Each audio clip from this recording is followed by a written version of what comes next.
Sentimos a presença de Deus. Tenho certeza que Deus falará conosco novamente nesta noite. Estou muito feliz com o que Deus tem feito nesta igreja, em todas as áreas, em todos os departamentos. Vamos ouvir a palavra de Deus?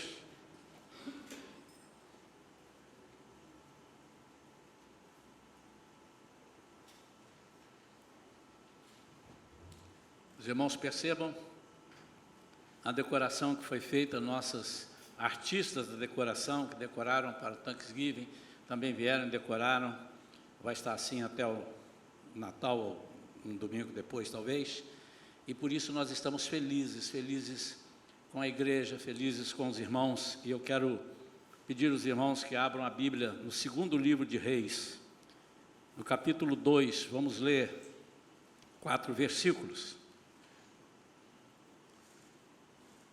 Reis 2, segundo Reis 2, do 19 ao 22.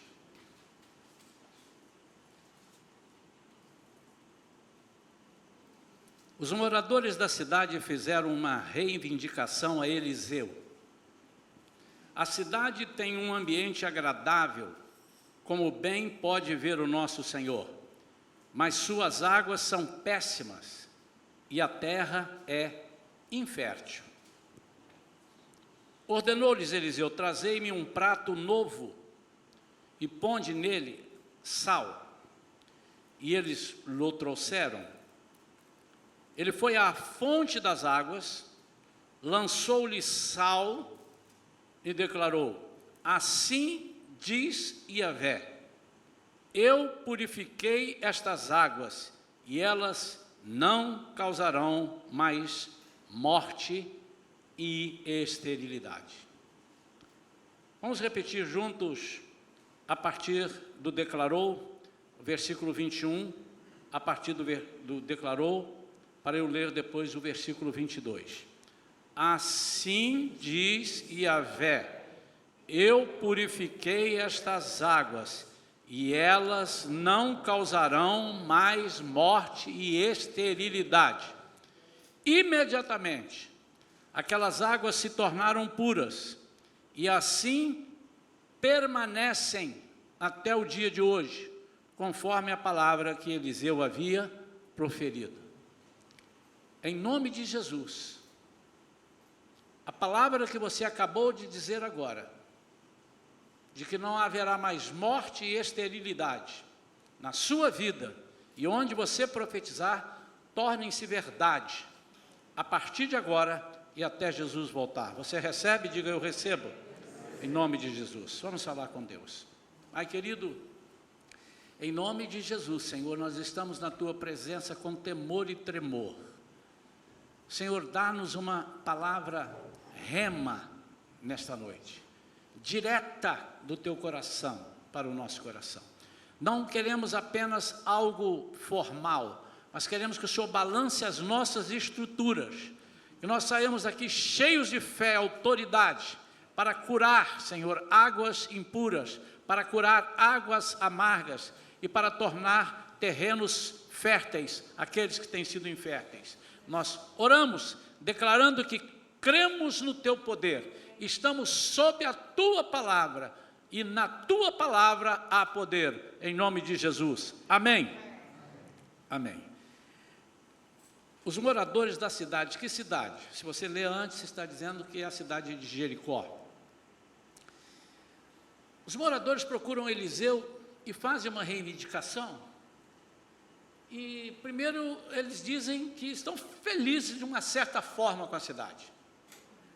Olha, a cidade que nós estamos é uma cidade boa, é uma cidade agradável, é um lugar até que a gente gosta de morar, mas nós sentimos que existem duas coisinhas que precisam ser feitas.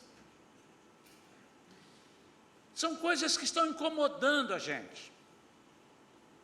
A primeira coisa, meu amado e minha amada, que eu queria que nessa noite você se posicionasse, é que você se incomodasse, que você se tornasse uma pessoa incomodada com aquilo que não te agrada, aquilo que não te agrada de acordo com o que Deus tem como propósito, como visão do reino.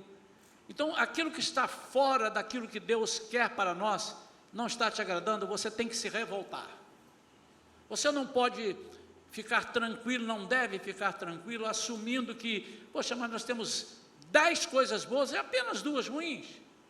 Não, nós temos que nos incomodar, nós temos que nos revoltar contra aquilo que o inimigo quer que nos desagrade, o inimigo quer que nós não tenhamos, o inimigo quer que nós percamos.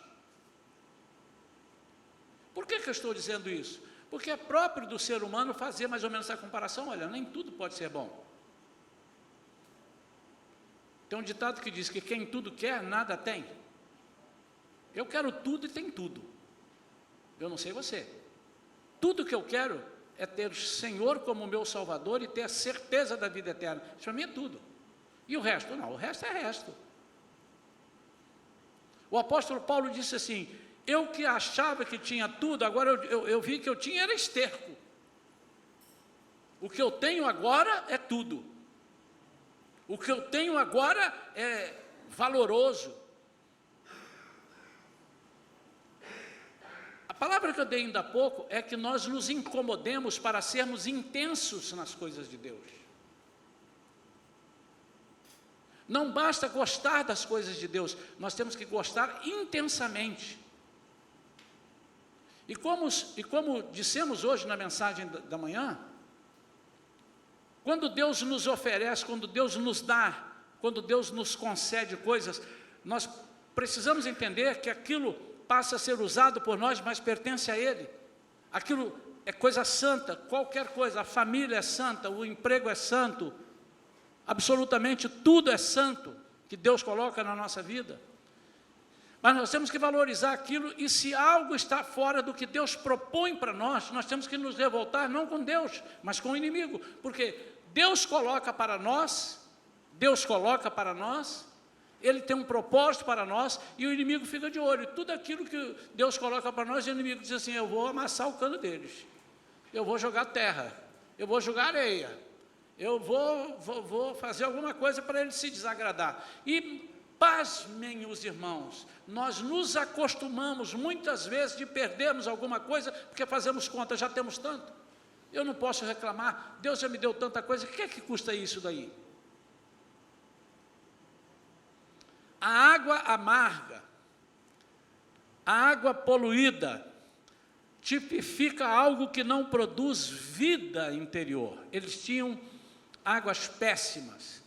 Se eles tinham águas péssimas, eles não podiam saciar a sede. Eles não tinham uma água que pudesse fazer limpeza do corpo e refrigério no calor. Estava faltando isso, incomodava. Se nós entendermos como Jesus trata a água, Ele diz: eu sou a água da vida. E aquele que vier a mim, jamais. Aquele que beber dessa água, jamais terá sede. Você já pensou nisso, amado? Então a água tipifica muita coisa importante. E a água também é a palavra de Deus. Ele disse em João capítulo 15 para os seus discípulos: vós já estáis limpos pela palavra. A água é palavra, a palavra é água. Mas a palavra também cura. O salmista diz: e enviou-lhes a palavra, e eles foram curados. E o que o inimigo quer fazer conosco? Ele quer nos paralisar para nós não saciarmos nem a nossa, nem a sede dos demais. Ou ele quer fazer com que nós nos contentemos em saciar apenas a nossa sede? Isso é contrário ao Evangelho, porque o Evangelho pensa nos outros e não em nós.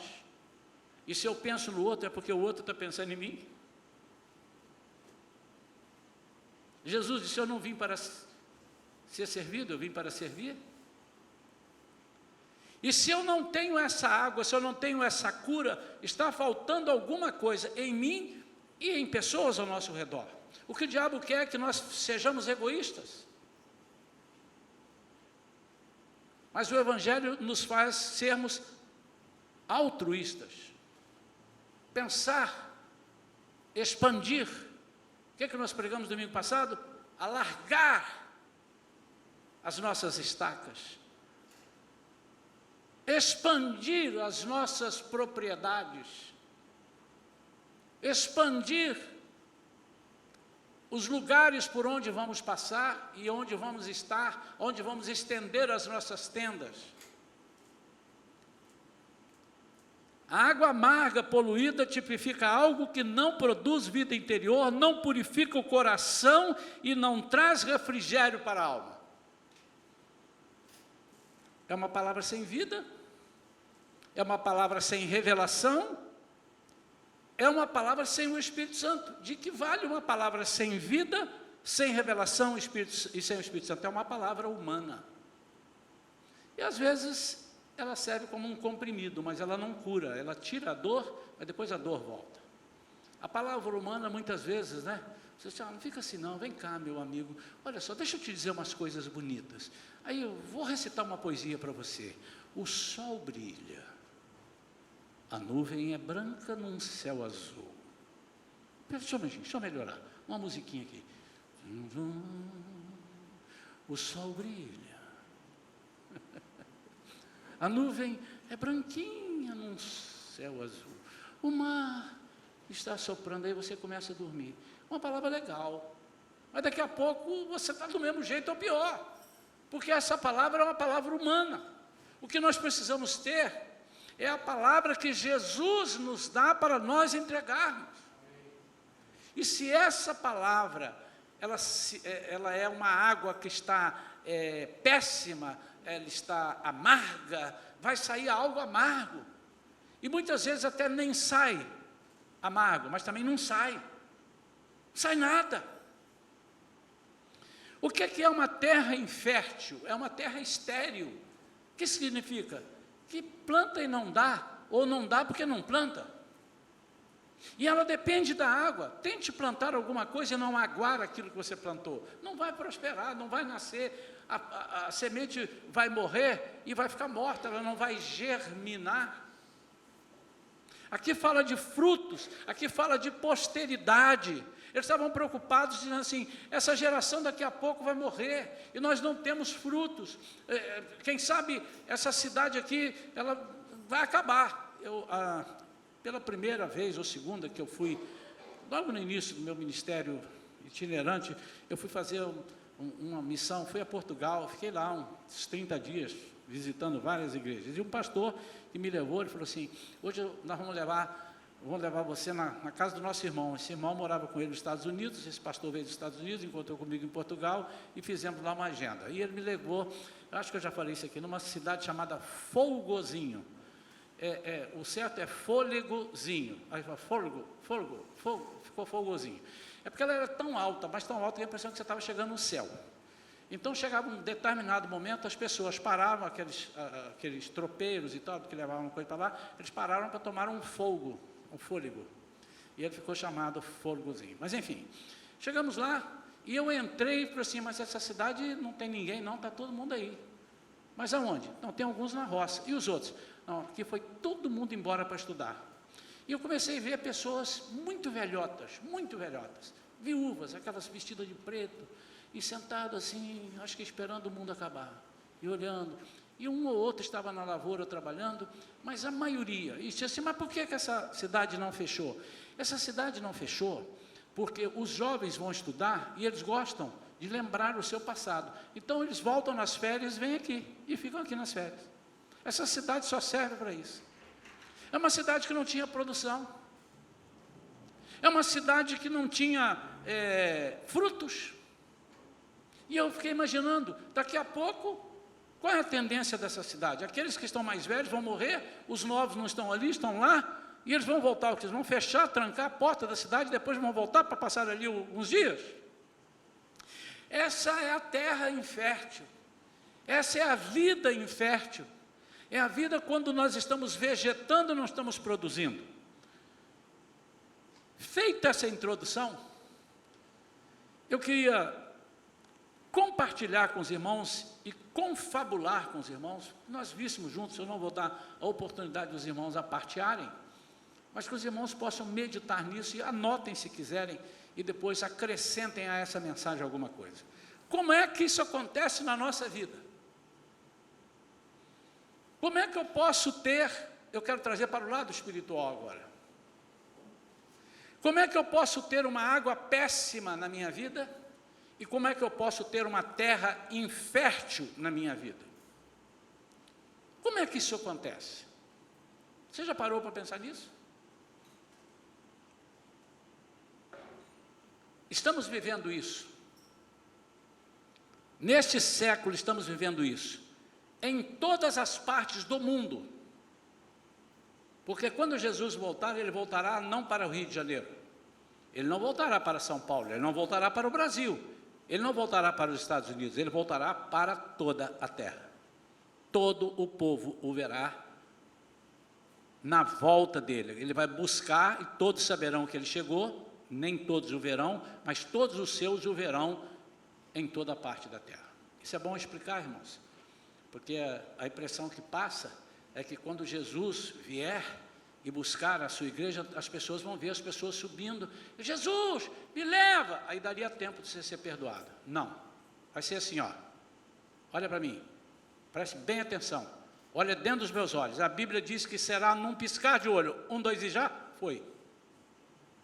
Não é que eles subirão nessa coisa, os corpos serão transformados nessa velocidade, não é que eles subirão assim, tchup, e sumiu, mas eles vão desaparecer e você não verá Jesus.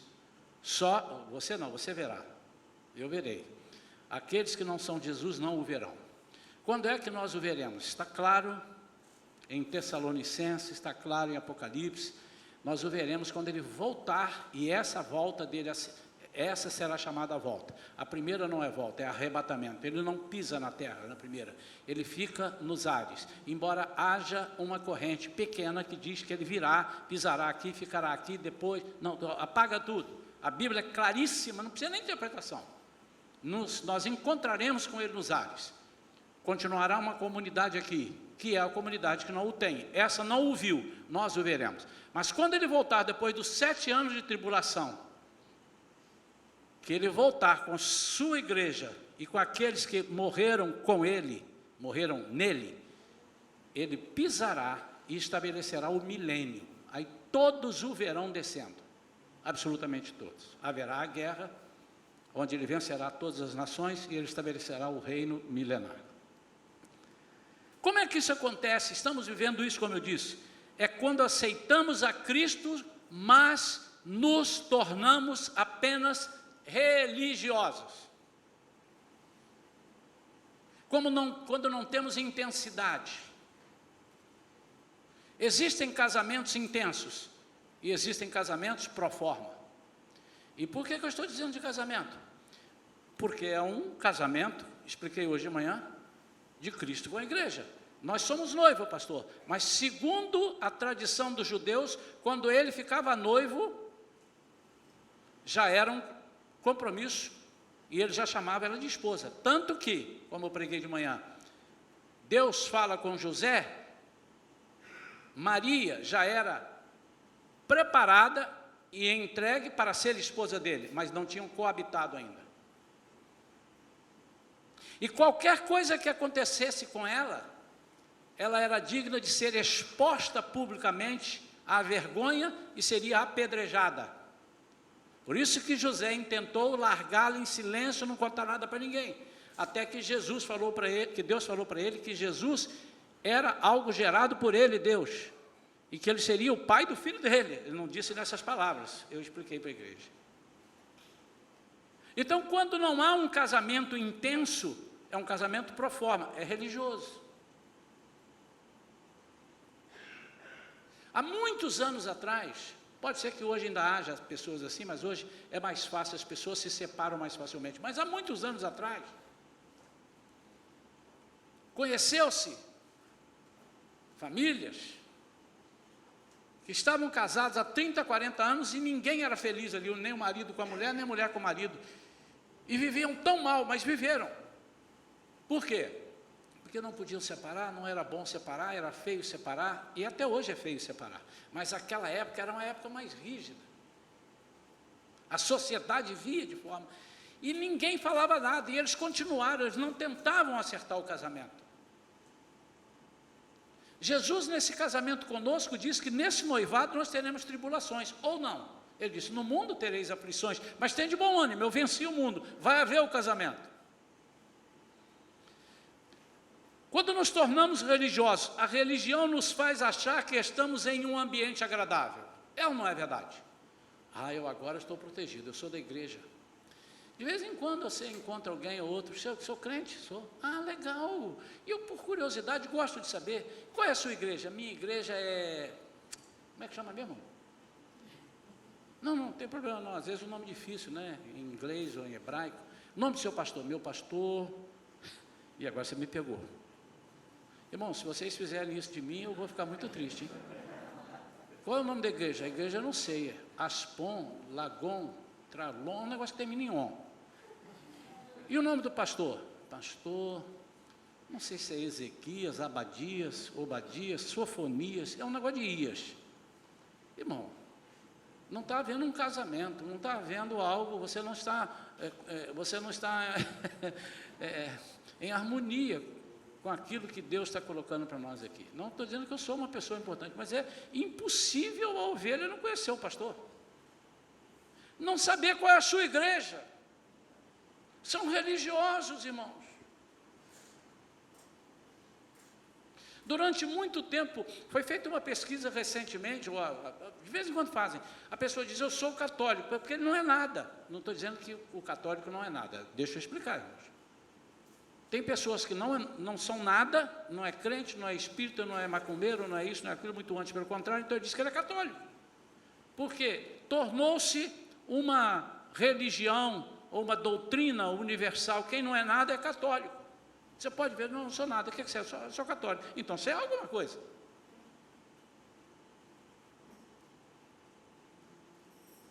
E o ambiente que nós vivemos precisa ser um ambiente agradável, mas isso não é tudo.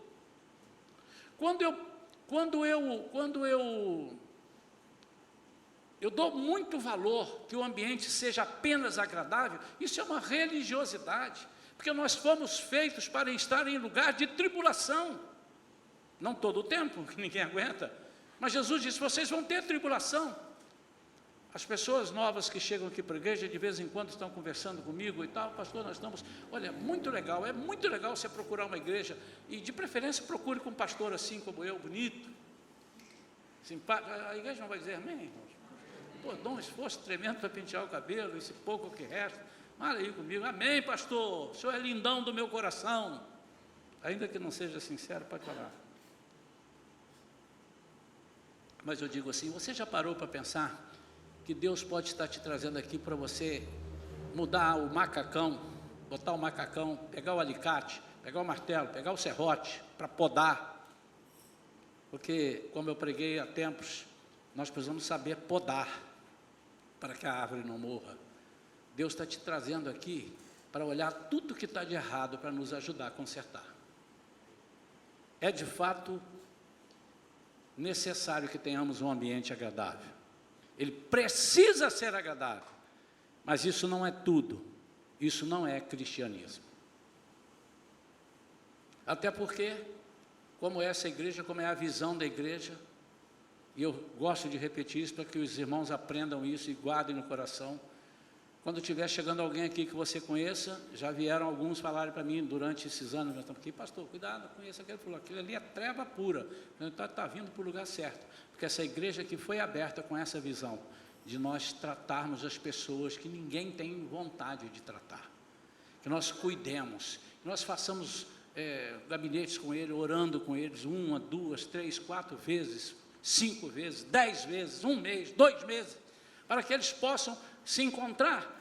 Todos aceitam? Não, mas nem todos também foram consertados por Jesus. A religião nos faz acomodar, faz-nos buscar ambientes e situações que possam nos permitir viver tranquilos, sem muitos desafios, qualidade de vida social. Muitos de nós estamos procurando qualidade de vida social, mas Jesus está oferecendo uma qualidade de vida abundante. Hoje o casal está conosco há pouco tempo, estávamos ali no almoço, e ele disse: pastor, eu estava ouvindo a oração de um determinado pastor, e nós gostamos de ouvir, e ele disse o nome do pastor, eu disse: amém, eu também acho legal. E ele estava explicando sobre a palavra shalom, e ele explicou o que é shalom.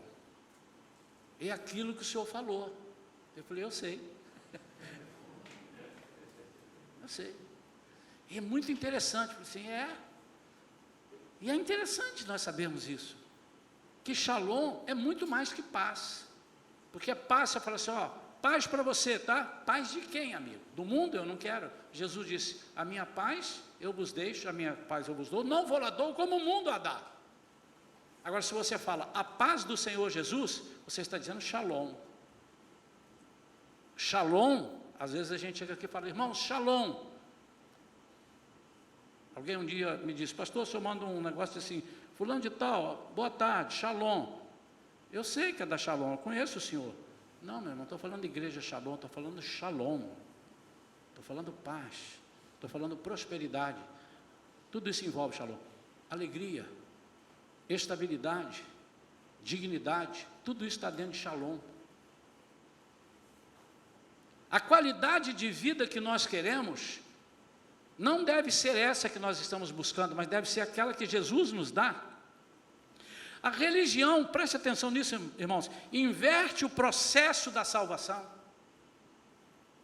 Olha, vamos agradar as pessoas que chegam assim, que não são crentes, vamos dar para eles um almoço, vamos dar uma roupa, vamos dar não sei o quê, vamos agradar, vamos mostrar que a gente é legal, que eles aceitam Jesus. Está errado, não é assim. Ele precisa ouvir a palavra e depois ele vai ter essas coisas todas. Por quê? É Jesus quem vai conseguir dar isso para ele. Como que Jesus vai dar? Através do nosso coração.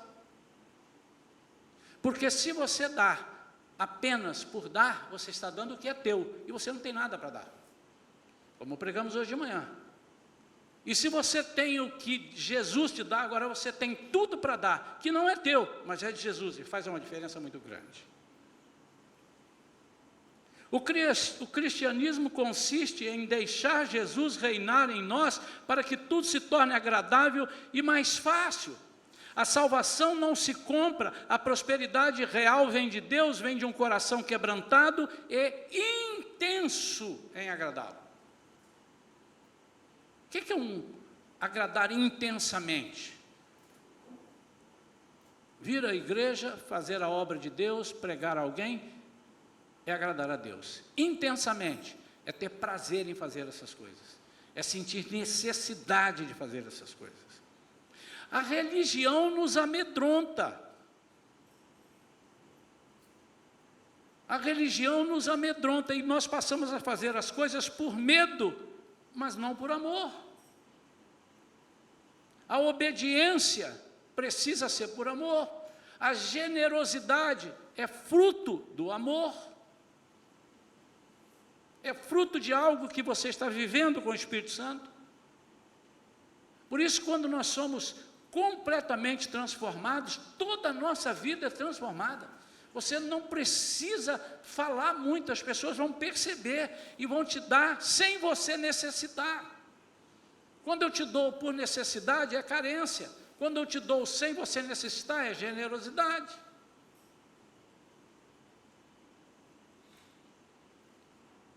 A religião estipula regras, e aí passamos a viver pensando até onde podemos ir sem pecar. E nós traçamos uma linha, eu posso vir até aqui.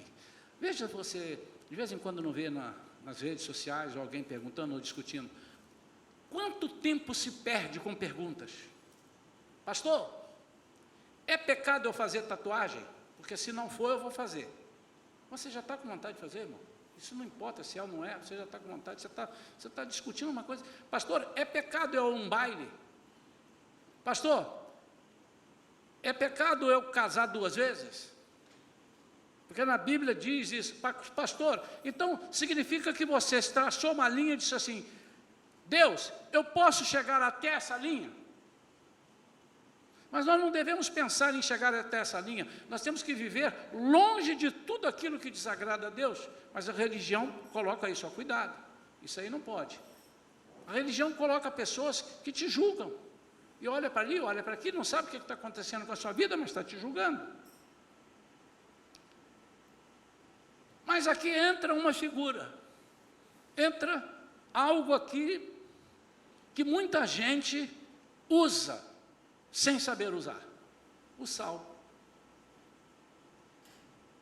Existe algumas seitas que pegam o sal e dizem assim: meu Deus, eu estava vendo um jogo de futebol, não lembro agora há quanto tempo, alguém viu isso, e o time só estava perdendo, e ele pegou e fez o seguinte: ele pegou um monte de sal grosso, e levou lá para perto da baliza de futebol, do gol, e jogou ali, no tal, e disse assim: pronto, o time não vai perder. E o time não perdeu. Ele, pronto, agora todo jogo ele levava. Ele deve ter gastado muito sal, porque o time dele era ruim. O sal não é dessa forma. O sal não é para ser usado dessa forma. O sal, quando Jesus diz, ele diz: nós temos que ter uma vida como o sal. Eu não vou me tornar um sal, senão eu vou virar uma estátua de sal. Mas é uma vida do sal. Nos evangelhos encontramos Jesus chamando seus discípulos, né, de sal da terra. Mateus 5,13, ele chama os discípulos de sal da terra. Acrescentando ainda um aviso, né, e uma afirmação, olha que interessante. Ele diz: se o sal perde o sabor, com que lhe será restituído o sabor? Não tem. Você não pode restituir. Para nada mais serve senão para ser lançado fora e pisado pelos homens. Deixa eu te dizer, meu amado, quando Jesus diz que você é sal, que eu sou sal, os discípulos, nós somos discípulos de Jesus, somos o sal da terra, nós precisamos salgar, precisamos fazer uma série de coisas que o sal faz, e eu vou te falar aqui algumas delas, e se nós não estamos fazendo, nós vamos ser pisados, nós vamos viver em ambientes mais ou menos agradáveis, nós vamos ver em ambientes 90% agradáveis. Aquela terra estava 90% agradável, faltava duas coisinhas só, mas devia ter muita coisa, devia ter umas festinhas, devia ter bons restaurantes, devia ter boas amizades, devia ser agradável, boas músicas, um monte de coisa que talvez você goste, mas não tinha uma água boa e não tinha uma terra fértil. O sal prende, neutraliza a corrupção. Imagine você sendo um sal que neutraliza a corrupção. Quem vai neutralizar a corrupção aqui na terra? Você e eu, nós. O sal, a diferença, a unção de Deus, aquilo que vai colocar e mudar o ambiente, ele neutraliza a corrupção. Ele interrompe a decomposição. Não é isso que o sal faz? Não, pastor, eu uso o sal para salgar. Não, mas se alguma coisa você vai estragar, você bota o sal. Aliás, foi daí que surgiu o bacalhau. Se você não sabe, shalom é cultura. Porque bacalhau não é peixe. Você não existe. Pesquei um bacalhau. Você não pesca um bacalhau. Bacalhau é transformado pelo peixe que virou bacalhau. Amém? Quantos conhecem de pescaria aí? E as pessoas precisavam que esse peixe pescado durasse tanto tempo numa viagem que eles iam fazer, que eles jogavam sal para mantê-lo. Por isso ele virou aquilo ali e ficou gostoso ali. Mas também você não pode comer com aquele sal todo, você não aguenta. Tem que dessalgar para comer. Mas isso aí, os cozinheiros mestres aqui que vão ensinar isso para vocês. E interrompe a decomposição. Se algum crente, se alguma vida está em decomposição, e eu chamei a atenção para de manhã, irmãos, qual é a preocupação pastoral? Qual é a preocupação que todo pastor e todos os líderes da igreja, todas aquelas pessoas que estão ajudando o pastor, que estão vendo, é observar se algum irmão está em estado de decomposição. É aquele irmão que você vê que orava, mas não ora mais, ou ora menos. É aquele irmão que você olhava, ele sempre tinha uma palavra de vida, agora ele tem palavra de morte. Ele sempre era uma pessoa que estava animando as pessoas, agora ele está desanimando. Mas não desanimando por desanimar, porque a palavra que ele solta desanima. Eu não sei ficar perto de uma pessoa que só reclama, que só desanima, que tudo é ruim. É muito ruim isso. São pessoas em decomposição. Evita a destruição e preserva tudo que está em contato com ele. Talvez, irmãos, uma vez eu estava pregando há muito tempo numa igreja, eu gravei um CD chamado Recordações, 4 volumes, só de hinos dos Inários, aqueles hinos antigos de 1837, 1912, aqueles hinos que a igreja aprendeu a cantar, que não se canta mais, não sei porquê. E aí uma igreja pegou aquele gancho e fez um convite para que todas as pessoas trouxessem as pessoas afastadas, porque estaria o pastor Isaías cantando e tal, e tal. E eu fui lá e pude perceber que algumas pessoas precisavam de voltar ao passado para ir para o futuro. Eram pessoas que estavam, de alguma forma, aborrecidos. E eu disse, eu lembro muito bem o que eu disse naquela noite. Várias pessoas voltaram, ou vieram à frente para voltar para Jesus, depois eu não acompanhei, a igreja deve ter acompanhado, quero crer que, se não todos, uma boa parte, mas isso não cabe a nós, é o Espírito Santo que faz. E eu disse, antes do apelo, durante o apelo, eu quero que você volte para Jesus, porque você está dando uma mancada, usei um termo parecido com esse. Você está pagando um mico muito grande. Você está atrasando a sua vida. E eu sei, essa é a palavra que eu quero dizer, que certamente você saiu por culpa nossa. Na maioria das vezes. Na maioria das vezes. Você se decompôs por culpa nossa. Devo ter perdido um irmão aqui dentro da igreja, um ou outro, que eu nem soube por quê, mas você que estava do lado dele sabe e não me disse. E por isso eu não fui atrás. E você foi covarde e também não foi atrás. Não? Porque é com você que ele conversa. Enquanto eu estou falando aqui, eu já vi um ou outro irmão falar alguma coisa no ouvido, mas não tem nada a ver com o que eu estou falando aqui. Ele pode dizer, está calor, né? Não está não, fica quietinho aí, vamos assistir o culto. Mas eu não estou sabendo, sei lá o que é que vocês estão conversando. Depois vamos lá no sanduba, vamos comer um sanduba? Vamos, que hora? Depois. Eu não sei o que vocês estão conversando, mas você sabe. E eu disse isso para os visitantes. Vocês certamente saíram, tudo bem, perdoa a gente. Deve ter sido por culpa da gente, ou porque não te ajudamos, ou porque falamos uma palavra atravessada e você ficou chateado e foi embora. Mas esquece isso. Então, irmão, sal é isso.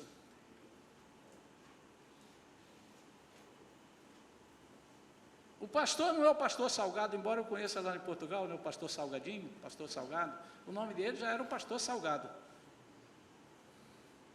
Carlos Alberto Salgado. Salgado. Mas você precisa ser salgado. Você precisa ter o seu sal. Na temperatura, no gosto, como é que é? No tom certo. No limite, você não pode salgar demais. Mas não pode salgar de menos. E quando é que você salga de menos? Quando você se omite.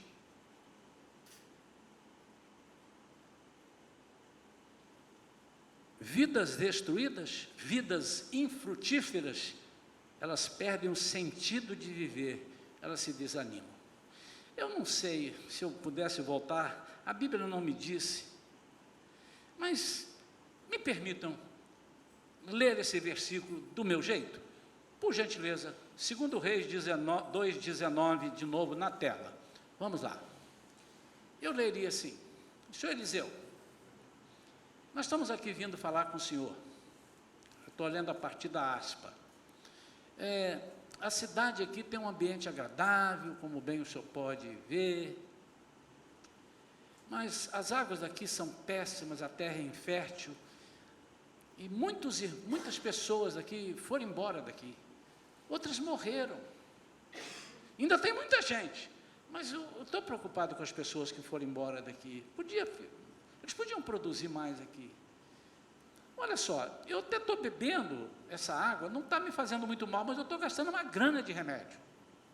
Eu comprei um filtro especial, que foi feito pela não sei o que e tal, e esse filtro gasta uma luz danada, não tinha luz não, mas é muito ruim a gente ter que ligar e esperar, ele filtra uma xícara por hora. Essas são as pessoas que estão preocupadas. Alguns já foram, mas nós estamos querendo diferente. O que eu estou chamando para a Igreja Shalom é que nós vamos entrar em 2022 e nós não sabemos o que será reservado para nós em 2022. Eu me lembro que eu cheguei aqui em 2020 e proclamei algo que eu queria, não estava no meu coração, mas chegou em março, tudo aquilo foi fechado e nós tivemos que usar aquilo que falamos de uma outra forma. A esperança não se perdeu, a autoridade em Deus não se perdeu. Muitas pessoas, no início, com medo e com muito medo, começaram a orar mais, mas depois viu que o bicho não era tão feio assim, que ninguém da família morreu, ninguém da igreja morreu, e as coisas começaram a desacelerar. Eliseu vai à fonte para curar todas as águas. Olha o que diz aqui. Trazei-me um prato novo e ponde-me sal neles. E eles o trouxeram. Ele foi à fonte das águas. Primeira coisa que Eliseu fez, ele vai à fonte das águas. E onde é a fonte das águas na sua vida? Primeiro na sua vida. Aonde é a fonte das? É o seu coração. A Bíblia diz que do seu coração procede todas as coisas. Você tem que ir no coração. E onde é que é o coração? Você poderia apontar onde é o coração? A Bíblia fala do coração e você diz, onde é o coração? Quem sabe, que já viu alguém falar, levanta e a igreja aqui olha para a pessoa. Levanta aí, mostra, levanta lá André, levanta aí João. Onde é o coração? Olha para lá. Amém? Está aqui. E o que a Bíblia diz sobre o terreno de batalha do diabo? Onde é que é? Que é o coração. Se ele lhe roubar o coração, ele roubou tudo. Por isso que o salmista Davi disse, eu escondi a tua palavra no meu bolso e debaixo dos meus pés, para não pecar contra ti. Amém ou não amém? Não, amém. Ele escondeu no coração. E o que é esconder aqui, se aqui é o campo de batalha? É trocar os pensamentos. Você não tira o pensamento ruim da cabeça da pessoa, você troca o pensamento. Você substitui o pensamento. Você não simplesmente tira, você dá uma coisa nova, você dá sal. Esse é o sua fonte. E a fonte dos outros? Onde é a fonte dos outros? É a mesma coisa. Por que eu estou falando do seu? Porque se você não tiver curado, você não pode curar ninguém. Se você não tiver liberto, você não pode libertar ninguém. Às vezes você não está liberto e ora, e Deus através de você, passa por você, porque você está orando e cura uma pessoa, mas não é pelos seus méritos. O que eu estou dizendo é o seguinte, você não terá prazer em fazer, porque você está doente, você vai cansar fácil, você vai dizer, mas de novo, quantos aqui querem um Brasil melhor? Quantos creem que Deus está mudando o país, com os governantes falando na cabeça deles? Quantos estão orando por isso? Nós proclamamos 4 quarta-feiras em novembro para orar pela pátria e tal, vieram 12 pessoas. Mas ontem nós vimos um vídeo da primeira-dama pulando e falando em línguas, e todo mundo achou bonito, mas a igreja, não a Shalom, as igrejas, a igreja de Cristo, está orando por isso. Você acha bonito? Que mulher valorosa estão, que poder há na palavra de Deus? Eliseu vai à fonte para curar todas as águas.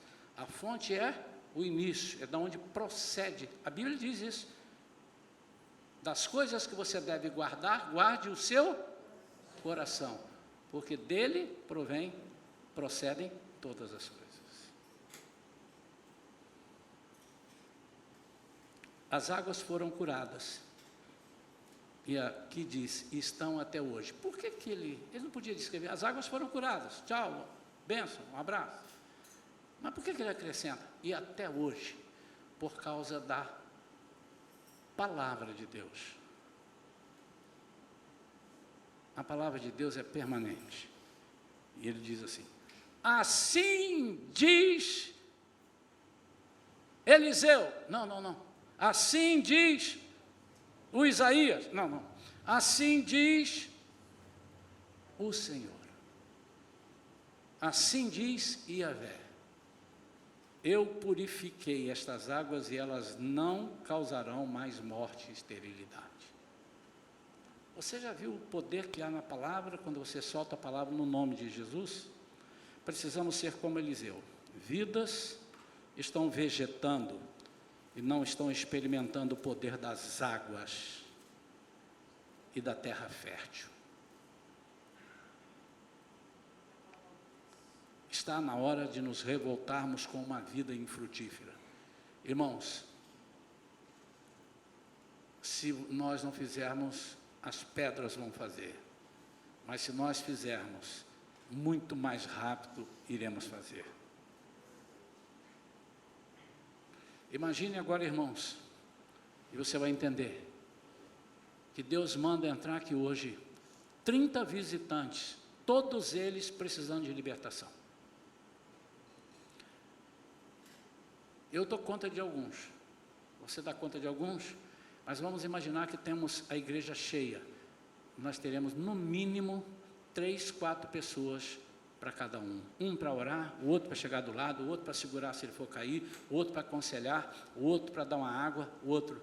Agora, se a igreja não vem, se a igreja não está firme nesse propósito, vai sobrecarregar uma minoria.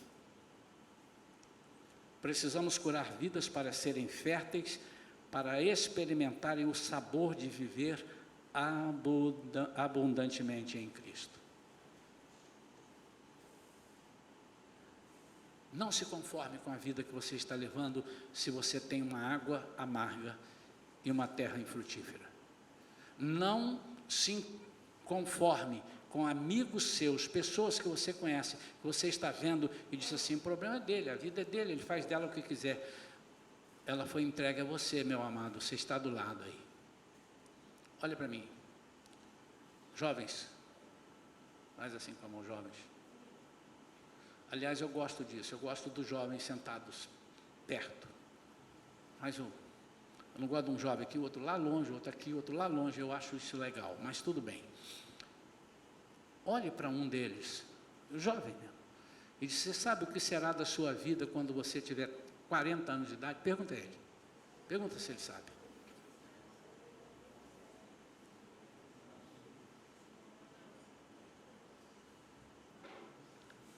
Mas é possível que você saiba o que vai ser da vida dele, do que você está vendo agora. Vem cá. A vida que você está levando, você não vai a lugar nenhum. Eu tenho percebido que você não quer nada com nada.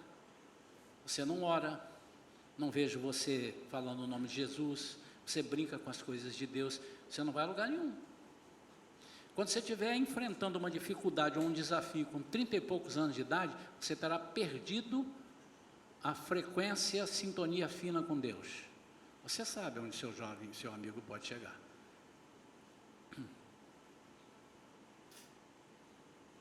Olha para mim de novo, jovem. Quantas vezes eu estive na célula dos jovens com vocês? Diga aí. Quantas? Nenhuma. Porque eu não sou jovem.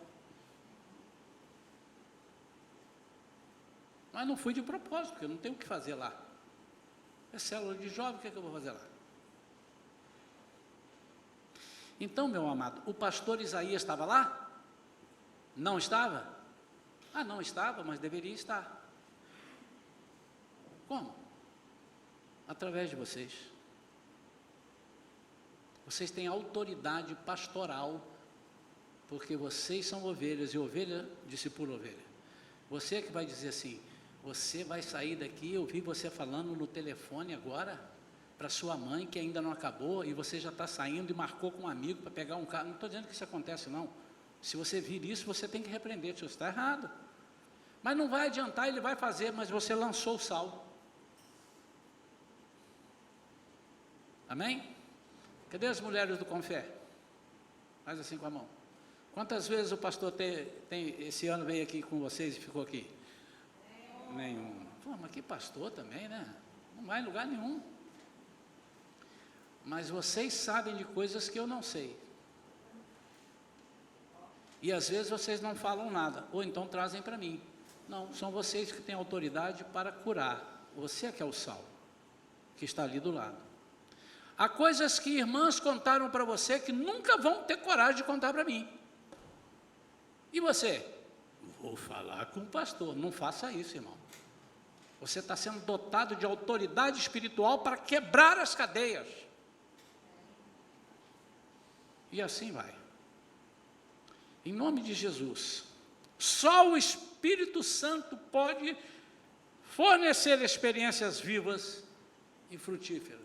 Só o Espírito Santo pode dar a você e a mim autoridade sobre qualquer enfermidade e qualquer doença, qualquer problema. Você quer isso para a sua vida?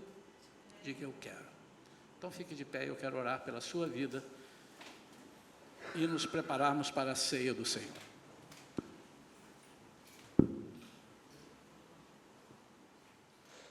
Queria que você pusesse